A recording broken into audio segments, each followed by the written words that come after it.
జనగామ జిల్లా పాలకుర్తి వావిలాల సబ్స్టేషన్ దగ్గర జరిగిన రోడ్డు ప్రమాద బాధితులను కలిశారు ఎమ్మెల్యే యశస్విని రెడ్డి.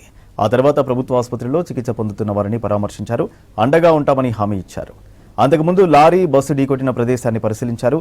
కార్యక్రమంలో పాలకుర్తి నియోజకవర్గం కాంగ్రెస్ పార్టీ ఇన్ఛార్జి ఝాన్సీరెడ్డి పాల్గొన్నారు.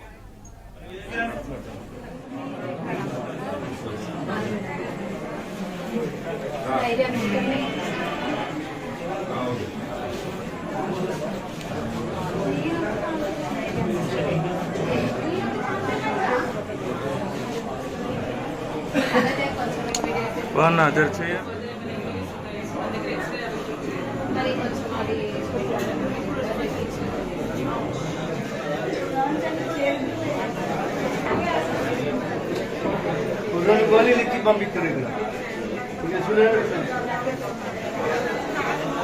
వీళ్ళెందుకు పోతారా